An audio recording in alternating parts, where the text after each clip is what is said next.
আমাদের ছাদ থেকেই যেহেতু মায়াপুরের মন্দিরের চূড়াটা দেখা যায়, সেইটাই দেখার জন্য বিকালে সবাই মিলে চলে আসলাম ছাদে। আমি তো দেখেইছি, কিন্তু ওরা তো দেখেনি, নতুন অতিথি এসেছে, ও দেখবে বললো, তার জন্য ওদেরকেও নিয়ে চলে আসলাম।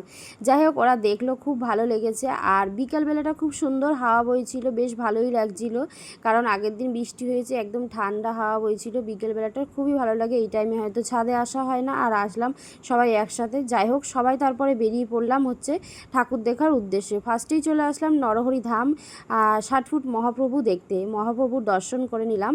আর ফার্স্টেই হচ্ছে 10 টাকা টিকিট কেটে আমরা ভিতরে ঢুকে গেলাম, তখন সন্ধ্যা ঘোর ঘোর হয়ে এসছে।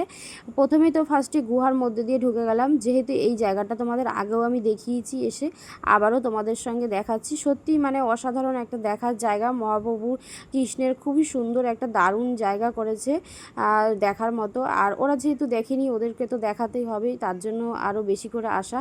আর সবাই যেই আসুক না, কারণ আমাদের বাড়িতে এইসব জিনিসগুলো সত্যি সব জায়গায় থাকে না। এখানে হচ্ছে রাসলীলা চলছিল রাধা আর কৃষ্ণের। রাধা কৃষ্ণ ছিল মাঝখানে, আর চারিদিকে সখীবৃন্দরা ছিল। বেশ খুব ভালো লাগলো। ওখান থেকে আবার বেরিয়ে চলে আসলাম। এইখানে শ্রী চৈতন্য মহাপ্রভু নদিয়ার পথে পথে নাম বিলাতে বিলাতে যাচ্ছে। তারপরে ওখান থেকে আবার আমরা বেরিয়ে চলে আসলাম নিমাই এখানের অনেক কিছু দেখার মতো ছিল।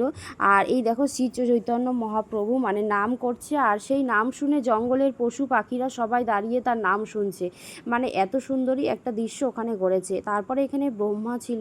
তারপরে ওখান থেকে বেরিয়ে চলে আসলাম আমরা। এখানে দেখো, খুব সুন্দর একটা ব্যাপার, সেটা হলো রাধাকুণ্ড আর শ্যামকুণ্ড। মানে মনে হচ্ছে যেন আমি বৃন্দাবন চলে আসলাম।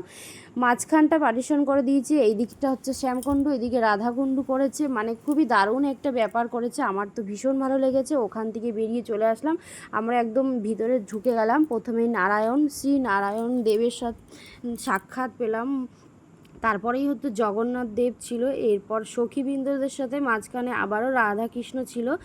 তারপরে এই দেখো, এখানে ছিল বিশাল বড় একটা গোপালটা কিন্তু দোলনায় বসেছিল, আর দোলনাতে সবাই দোল দিচ্ছিল। আর সাইডেই ছিল নৃসিংহদেব। এই দেখো, আমরাও কিন্তু বাদ যাইনি, আমরাও গোপালকে দোল দিয়েছি। এই দেখো, আমি আমার মেয়ে একসাথে দোলনাটা দোললাম। বেশ, যাই হোক, ওখান থেকে বেরিয়ে আবার যেখানে মানে আসল জায়গা, এই যে মহাপ্রভু 60 ফুট মহাপ্রভু, কি দৃশ্য! দেখার মতো দৃশ্য দেখতে হলে তোমাদের কিন্তু অবশ্যই নবদ্বীপে আসতে হবে একবার হলেও। মানে ঘাড় উঁচু করে এত সুন্দর দৃশ্য তোমরা আর কোথাও দেখতে পারবে না। সত্যি নদিয়ার মানে মানুষ সত্যিই ভাগ্যবান যে এত সুন্দর এত কিছুই দেখার মতো আছে, এবং সত্যি ভাগ্যবান। যাই হোক, ওখান থেকে আমরা বেরিয়ে তারপরে চলে এসেছিলাম। মানে এটা হচ্ছে 80 ফুট, ওটা তো 60 ফুট মহাপ্রভু ছিল, আর এইটা ছিল 80 ফুট শিব। মানে এটাও একটা মারাত্মক বড় আর ভীষণই সুন্দর করেছে। ও যেহেতু আমি এর আগেও এসেছি দুবার, কিন্তু ওরা তো দেখেনি, তাই ওদেরকে দেখালাম ঘুরিয়ে। যাই হোক, তারপরে ফুচকা টুচকা সবাই মিলে খেয়ে কিন্তু আমরা ওখান থেকে বেরিয়ে পড়লাম। তারপরে আমার মেয়ে বলছিল আমি ফুচকা খাবো না, যেহেতু অন্যদিন একটা দুটো খায়, সেটাও খাবে না। ও বায়না করেছে আইসক্রিম খাবে, কিন্তু ওর কাশি হচ্ছিলো, ওয়েদার চেঞ্জ হয়ে যাচ্ছে, তবুও বায়না করছে, কি করা যায়। তারপরে ওকে ওর কাকা একটা আইসক্রিম কিনে দিল, কিন্তু খুলতেও পারছিল না। তারপরে ও কাকাই খুলে দিল, তারপরে ও আইসক্রিমটা খেয়ে নিল। তাহলে আজকের মতো টাটা বন্ধুরা, আবার দেখা হচ্ছে অন্য কোনো ভিডিওর সাথে।